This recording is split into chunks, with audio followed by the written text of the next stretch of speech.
All right, good evening, everyone. Welcome to the 9th General Meeting of Human Energy Club. Really glad you could all be here. If you can go ahead and sign into the link here, that would be great. A couple of things. First of all, this meeting is being recorded, so for those that can't make it, they can go ahead and watch this afterwards. So if you have any concerns, please let us know. We'd like to see your faces, but if you'd like to use a virtual background, or if you need to keep your video off, that works perfectly well. Couple of announcements. Our main energy plant Zoom meeting has been postponed to next semester, so look out for information on that coming up early next semester. And Mississippi Park Connection has some more events. So we got to volunteer over the weekend, which was really nice. And if you're interested in helping out, they have the Krause crew, and they are going to have a couple of events. I think the first one is this Saturday, and then there's another one the following Wednesday, and then also another Saturday and Wednesday in December. So if you're interested, we're not going to necessarily have a big group going to those. So if you're interested, please feel free to volunteer at parkconnection.org/volunteer. And Mary Hammis, who runs part of that program, and Mike, they will get in touch. And after this meeting, we're meeting every Wednesday, and we're going to continue on the discussion of policy from today. And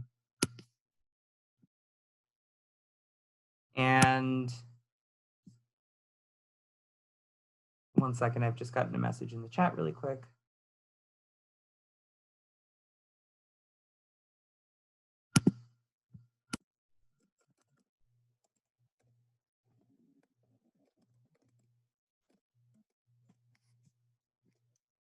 So yeah, so if you have any, if you're interested in any of the topics that are coming up, sorry about the interruption, then feel free to come back and stick around for any of our other meetings. We're talking about policy today, and then we're going to continue kind of along this line for the next couple meetings, and then talk about silviculture with Mary Hammis and her partner at Mississippi Parks Connection.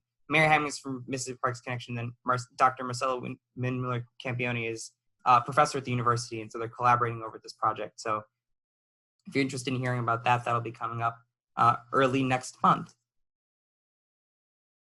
Are there any announcements from any of the other officers? So I wanted to quickly mention, and this is on behalf of the entire board, but everyone is welcome here, and we realize this is a very rough time for a lot of people for many, many reasons. So you're welcome here, you are loved, and you are supported here.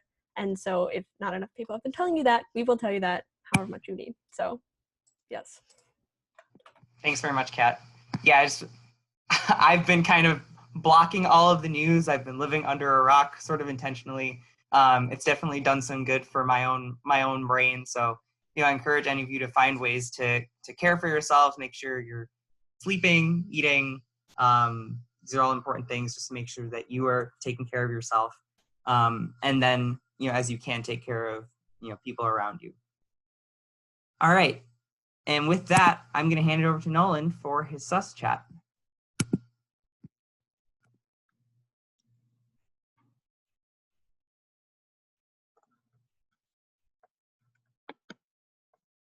Okay.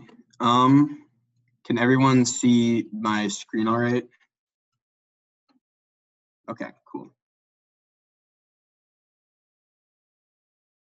All right, so yeah, the topic of my sustainability chat is basically just surrounding the Green New Deal, because obviously it's been a very contentious point of debate in politics, but there seems to be a lot of kind of stigma around it and what it actually aims to accomplish.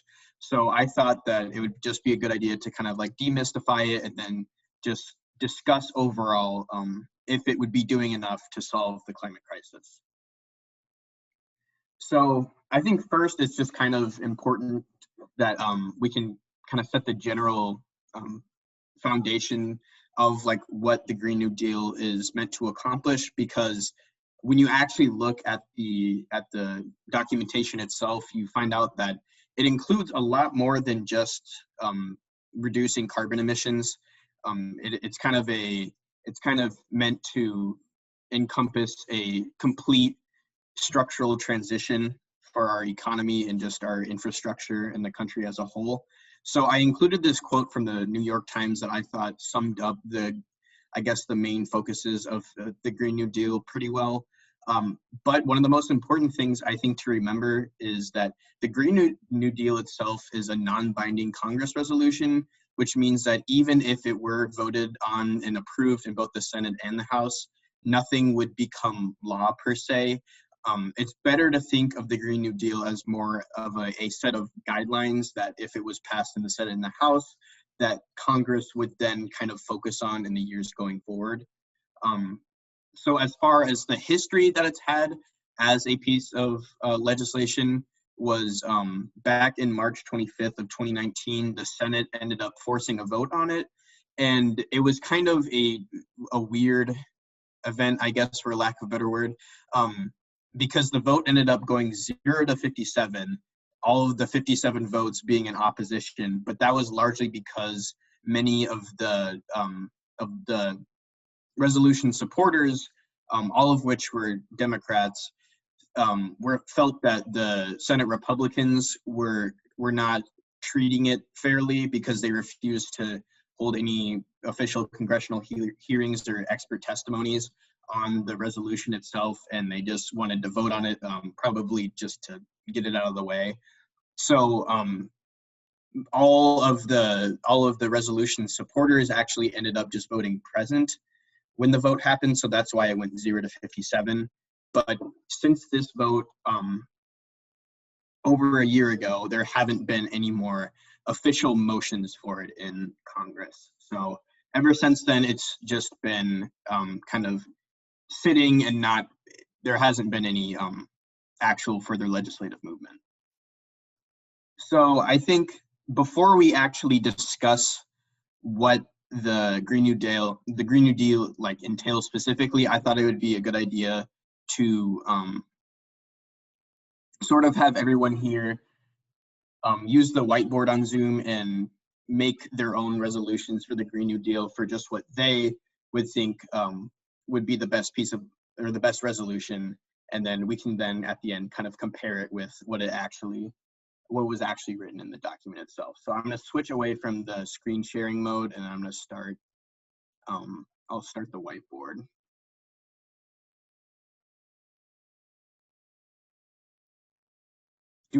Is the whiteboard enabled in this?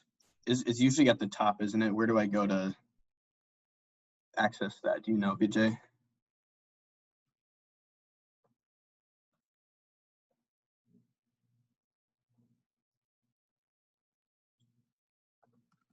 I realized I was just on mute. I'm gonna go ahead and make you the host and see if you can see that option. All right.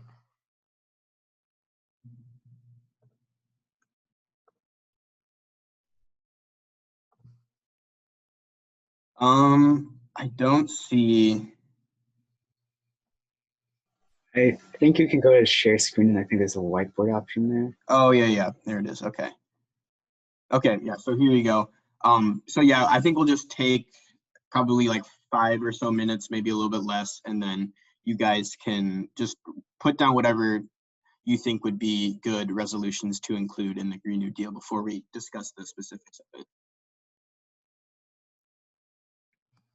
So if you go up to view options at the top of your screen, there's a little drop down. And then if you click on annotate, you can find all of the different drawing tools, just in case you're not sure where to look.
Okay, so it looks like we've got a pretty wide variety of different proposals on here.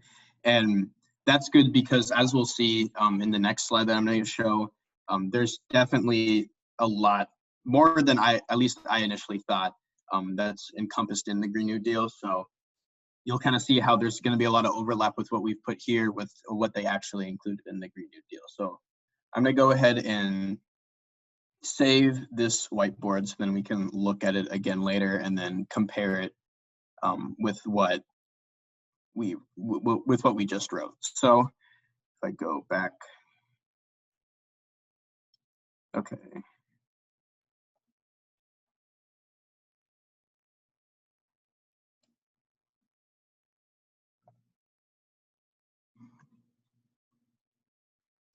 Okay, so yeah, now we're going to talk about I guess the main provisions of the Green New Deal. So obviously, the main goal is to reduce carbon emissions, and specifically, the Green New Deal actually calls for becoming completely carbon neutral by 2030, which is a lot more ambitious than many countries that have actually had, I guess, progress in reducing their emissions have shot for, because the UN Climate Accord has called for net zero global emissions by 2050, but I guess kind of the thought process behind making our goal 2030 is that the writers of the Green New Deal wanted the United States to kind of be at the forefront of this transition to a clean energy economy.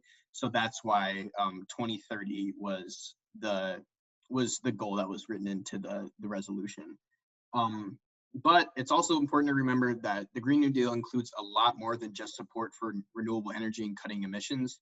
And one way that it does that is by recognizing that climate change is largely rooted in the economy and not just in things like corporations and things that people would traditionally link with climate change.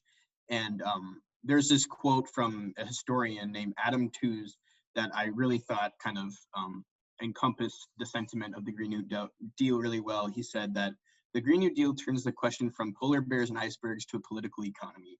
So I just think it's important to remember that this resolution, while it may at its like on its surface level seem like it's just attempting for the United States to invest more in renewable energy and divest from fossil fuels, it does a lot more than that. So other than being carbon neutral by 2030, some of the specific things that includes are upgrading all existing buildings in the country for energy efficiency. That, as you'll kind of tell with the rest of the provisions too, a lot of the specifics within the Green New Deal are more so goals than they are like specific guidelines. Like there's not a lot of concrete numbers in the legislation. It's more so just all of these different efforts that the United States could take to reach this main goal of being carbon neutral by 2030. So additionally, the Green New Deal calls for working with farmers to eliminate pollution and greenhouse gas emissions as much as it's technologically feasible. And then additionally, it wants to overhaul transportation systems, and some of the main ways it would seek to do that would be by investing more in electric vehicles, and then also the creation of a continental light or high-speed rail system. And high-speed rail, I wish I could go more into it because I think it's a really interesting topic, but that's a lot more than I can fit in this sus chat. But if you want to look more into it, there's some countries, I know like Japan specifically, has invested a lot of money into high-speed rail. And I think it's definitely a worthwhile topic to check out because it could be a huge part of the future of transportation. Additionally, this is where we kind of start getting more away from specific climate proposals and more into general economic ideas. So the Green New Deal also wants to guarantee a job with a family-sustaining wage and adequate family medical leave, paid vacations, and retirement security for every American. It also has high-quality healthcare for all Americans written into it. It would be safe to assume that this would be some sort of universal healthcare or a public healthcare option. It doesn't get too specific about how it would incorporate healthcare, but the main healthcare provision is that every American would have guaranteed access to healthcare. Additionally, the Green New Deal doesn't shy away from addressing social injustices with environmental racism, which Vijay will touch on more in depth in his sus chat in 2 weeks. But the Green New Deal does mention addressing social justice issues and how historically the climate and marginalized groups of people have been connected in a very unfortunate way. So it also seeks to kind of mend a lot of those divides. And yeah, I believe that covers most of it.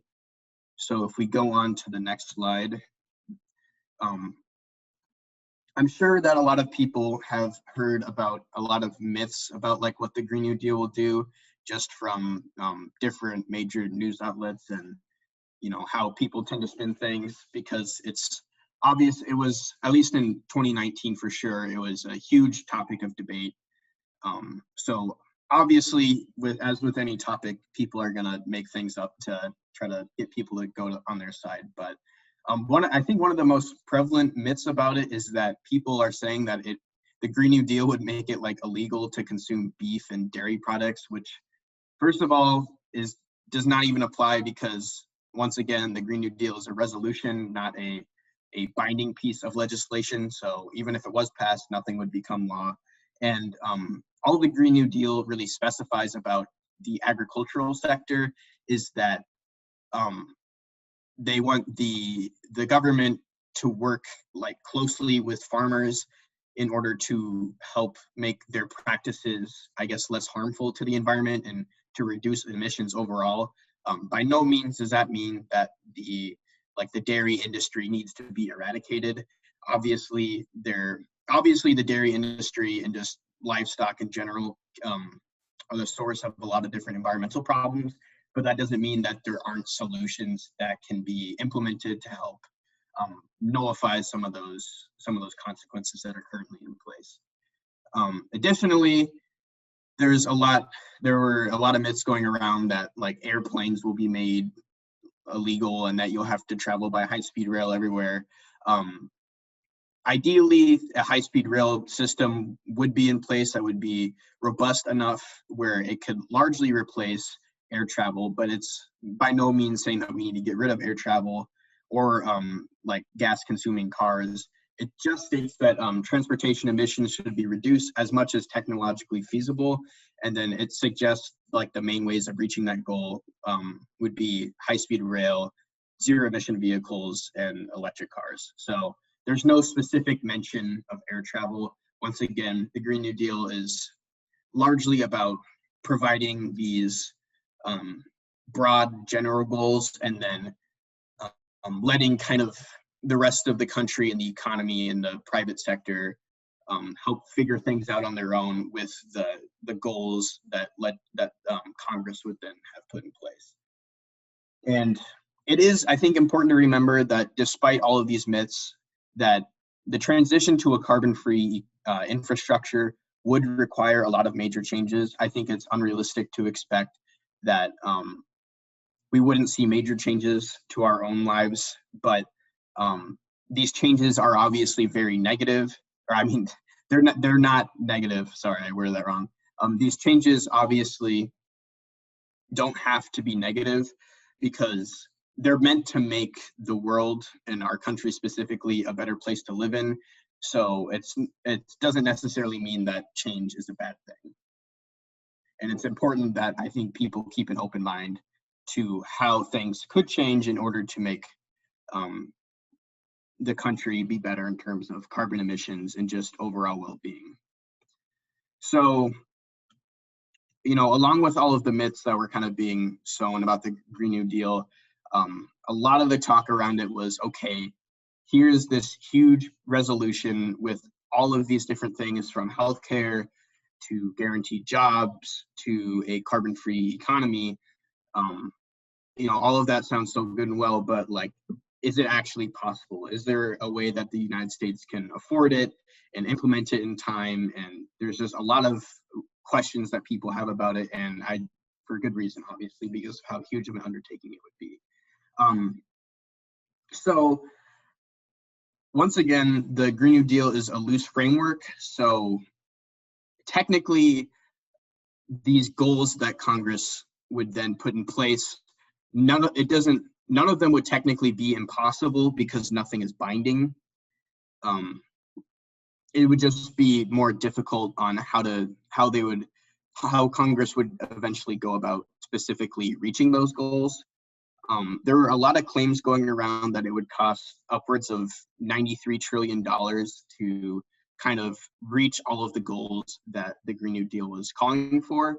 But I think it's very important to take all of these estimations with a grain of salt, because it's very difficult to assign a price tag to something that is so unprecedented and covers so many different sectors of the economy and just the country in general. Obviously, it would be a very big undertaking, but there is no like guaranteed price tag that it would have. Although many critics to the Green New Deal, whether they be linked with environmental justice or fights, or just critics in general, agree that the carbon neutrality by 2030 is probably unrealistic. It's not saying that it would be a bad idea, it's just saying that they don't see it necessarily happening. And instead, a lot of people think that the goal of having net zero carbon emissions by 2050 is much more attainable. Obviously, the sooner the better for attaining carbon neutrality, but I think it's good to keep in mind that the Green New Deal was kind of ambitious with when it wanted to attain carbon neutrality. So the date of 2030 isn't like a do or die. It's more just the Green New Deal trying to push things along and convey a sense of urgency. But as far as, I guess, the feasibility of attaining carbon neutrality by 2050, there have been different economic projections. One economist from the University of Massachusetts at Amherst gave a projection that it was entirely possible to get to net zero by 2050 by just spending around 2% of the GDP each year, which it can be estimated at around $18 trillion in total. And then another economist advocated jumpstarting the transition by investing about 5% of the GDP over 5 years or so. And I included the GDP from 2018, which you can see is about $20.5 trillion. So if about 5% was invested over 5 years, that would come out to a little bit over $1 trillion a year. So obviously it's a lot of money, but when you start to kind of look over all of the things that it seeks to accomplish, it's really not that, it doesn't seem like it's impossible anymore. I mean, if you look at the United States' spending in different areas such as military, you can see that we obviously spend a lot of money and we also produce a lot of money. So something as big as the Green New Deal, I think, is not out of the equation whatsoever. And I think that it would be very feasible. But I think one of the most important things to remember when we're talking about the costs of the Green New Deal is to also take in the costs of the alternative, right? So how much money would not implementing the Green New Deal or any similar piece of legislation aiming to reduce carbon emissions, what cost would that have on the US economy? So I included a graph here in the slides that kind of shows how the direct damage to the US economy based on different climate scenarios. So as you go right on the x-axis, this is it includes the more serious effects of climate change. And as you can see, it towards the upper side of the spectrum, the economic costs get pretty severe. So doing nothing would be a lot more expensive than even implementing something as large as the Green New Deal. Additionally, I think it's important to think about the costs that aren't just economic when we talk about climate change, because the United States loves to, for whatever reason, focus on everything and just talk about, okay, how is money involved? While obviously money is a very big part of this issue, climate change, as you all, I'm sure, know, has to deal with people's individual livelihoods and so much more. It's difficult to kind of understate the negative consequences that not doing anything would have, that like things that we can't quantify, like the negative impacts that would have on people's like way of life, and especially in areas close to sea level, the mass migrations that would have to take place as sea levels continue to rise.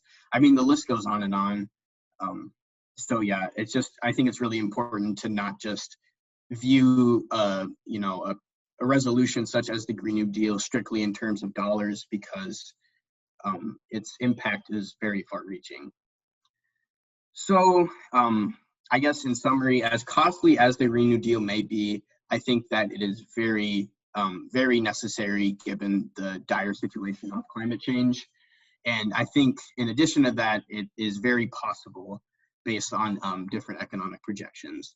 And once again, like, nothing in the Green New Deal is binding. So as more research becomes available and as technology continues to improve, it is likely that a lot of the projections themselves, the economic projections, would change, as well as the goals of the Green New Deal. So nothing in this resolution isn't susceptible to change. Okay, and then, yeah, so now we've kind of reached, we've summarized a lot of the different specifics about the Green New Deal.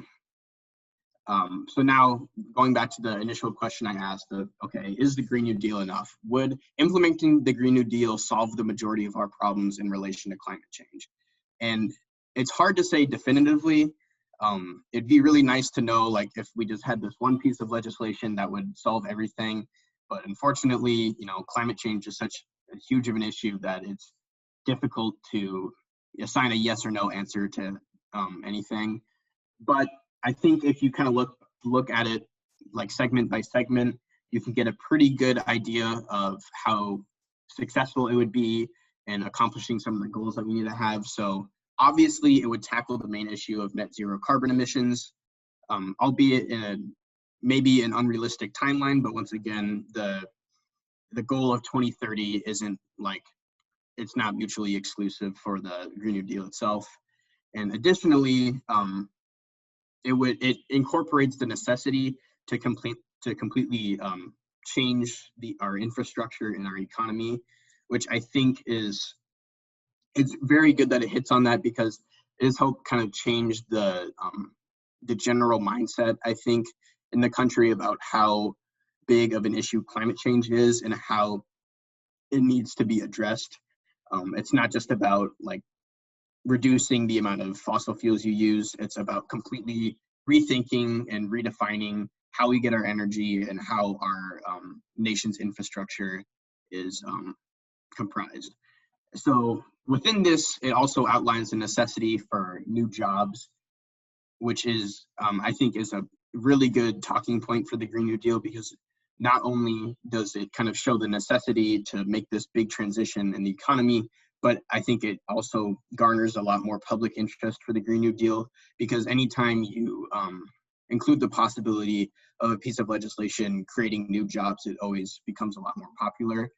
And then lastly, it highlights that huge area of racial discrimination and injustice and how it's linked to the climate crisis. So really, the Green New Deal, I think, covers the most important areas of the climate issue. So, I mean, if I had to say, is it enough, I would say, with our current knowledge, I think yes, it would be. If they were able to reach all of the goals that they outlined in the Green New Deal, I think that we would be on a very good trajectory to doing what we needed to do in order to address some of the huge problems. So with all of this in mind, it's important to remember that it doesn't necessarily go into detail about how all of these goals would be attained. For example, a lot of people are probably wondering, okay, like what specific types of renewable energy does the Green New Deal call for? And it actually doesn't really mention any specific type of renewable energy being better than the other. It mostly left it open-ended to get more support across different industries, because obviously if it said, for example, oh, the United States is going to completely transition to an infrastructure that's reliant on like solar power, then there'd be a lot of lobbyists from like the from like hydroelectric and wind, all coming together to try to change it or slow it down. So obviously it would be a lot more successful if they left that kind of part of it open-ended. And once again, that'd be more for different industries to kind of figure out on their own how these goals would be specifically attained. And then within that, I think it's that also kind of covers the fact that climate change isn't something that can be tackled with one solution. The Green New Deal kind of aims to circumvent that idea by proving that like this would be an undertaking in just about every facet of our society. So trying to flesh out the plan with all of the different specifics would probably be a huge undertaking and not very productive, I guess. So I guess that just leaves us with the discussion of the future of the Green New Deal, because as I mentioned earlier, it has been voted on in the Senate, but nothing has really come of it since that vote over a year ago. And unfortunately, I think it's unlikely that the Green New Deal itself will pass as long as there is a Republican majority in the Senate. And even then, there are a lot of people on the other side of the aisle that still weren't necessarily very enthusiastic about it, largely due to the different costs that were kind of tied within it. So I guess you could just say that the future of the Green New Deal is unclear. Like I said, it's almost certain that it won't pass in the current Senate that we have. However, I think the most success the Green New Deal has had thus far has been kind of reshaping the way that we talk about climate change and the solutions to climate change, both within like our own personal spheres and then also on the political and political debates.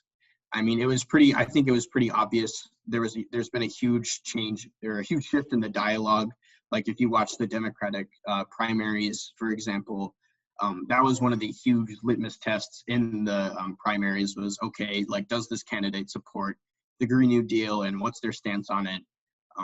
So I think that just the existence of the Green New Deal itself and the amount of popularity and attention it got from both parties has kind of redefined how Americans think about climate change for the better.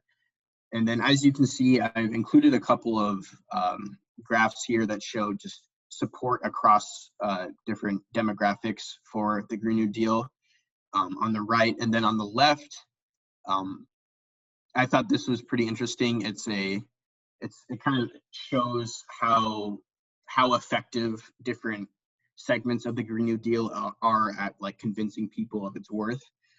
So as you can see at the top, people really like the idea of economic growth, which doesn't come as a surprise, and then new jobs and upward mobility. So I think the idea of including, the overall restructuring of our economy and the creation of millions of new jobs in the Green New Deal caused it to have a lot of the success that it did, and kind of changing the narrative around how people discuss climate change. And then I found some additional studies, I guess, just on popularity that I thought were worth sharing. There's a study done at Yale and UC Santa Barbara that argued that bundling climate policy with social and economic policies makes climate action a lot more palatable to Americans.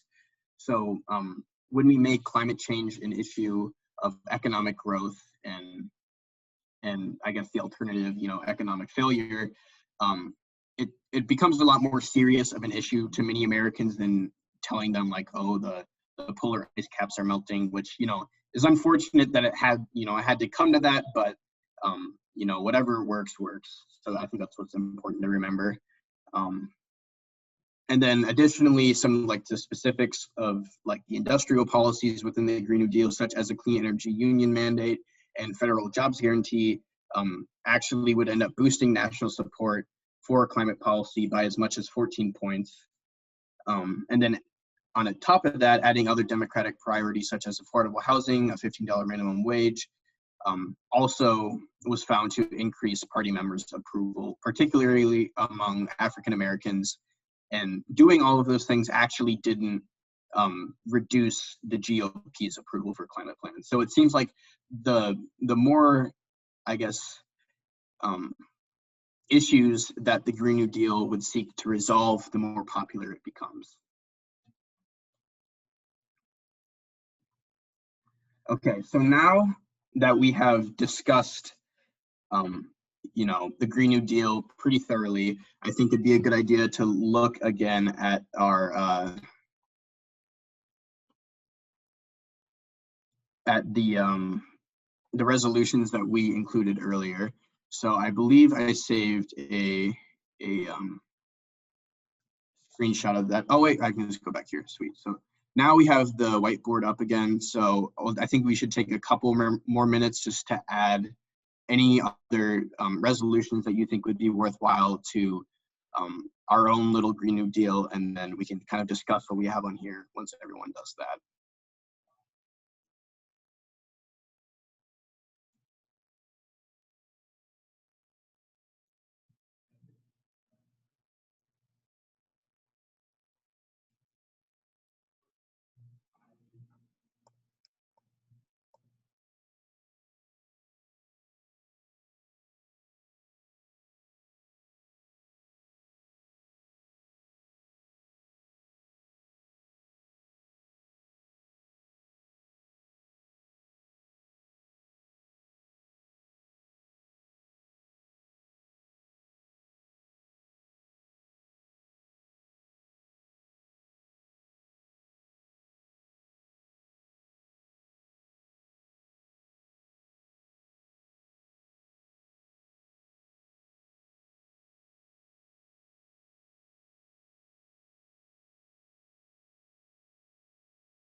Okay, so just looking over what we have so far, I think a lot of these are really good ideas that, and it seems like a lot of them weren't like specifically mentioned in the Green New Deal, which I think is really interesting. Just how, you know, it just proves how many different ways there are to solve or I guess combat climate change. I think some of the most interesting ones I saw in here that I didn't think about not being in the Green New Deal earlier were different like reforestation initiatives. I think it'd be really interesting moving forward to see if the people responsible for the policy within the Green New Deal focused on initiatives such as reforestation, other than just transitioning the economy away from fossil fuels, and instead looking at, okay, now that we've made this transition, how can, like, what other efforts can we do to reach carbon neutrality, or to even you know, have have negative carbon emissions, right? So I think reforestation would definitely be a really valuable thing to look at. Additionally, I see a lot of things about different, like, public outreach options, which I also think would be a fantastic idea. I think that Congress itself could likely have a pretty major role in public outreach, because, you know, it's the government itself has a lot of influence when it comes to public education. So I think that being able to incorporate this, you know, public outreach, and specifically like education in schools about the climate crisis, I think would be a very valuable venture that I think a lot of people usually don't talk about. And then, I mean, beyond that, you know, dismantle systemic racism and segregation housing, help those who have been affected by environmental racism and injustice. Those things, for the most part, were talked about in the Green New Deal. And then, yeah, the reduction of greenhouse gases, and then relief and subsidies for rebuilding infrastructure. Yeah, I think these are all really good goals. I think most of them, luckily, were in the Green New Deal, but, you know, once again, it kind of avoided a lot of the specifics. So I think just moving forward, it'll be really interesting to see how the narrative around the Green New Deal shifts, and if the people responsible for implementing it will kind of turn away from the Green New Deal being a package thing, and focus more on, like, specific goals and writing those into legislation, rather than something as large as the Green New Deal itself. But yeah, that's about everything that I had planned to cover.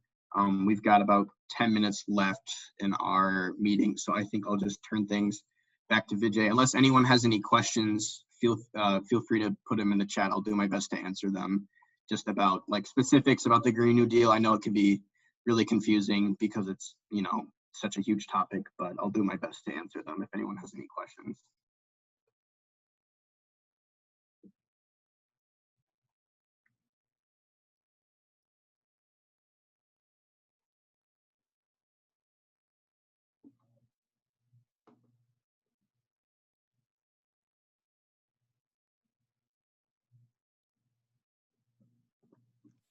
Okay, well, if there are no other questions, thanks everyone for joining us. We will stick around a little bit afterwards if you want to hang around and talk about this a little bit more. But yeah, thank you, Nolan, for this chat. I definitely learned a lot of things. And I hope that all of you got something from it too. Again, you know, after this meeting, make sure you're taking care of yourself, and we'll look forward to seeing you next week. Again, if you have any questions, leave them in the chat, but otherwise, we'll see you soon. Thank you.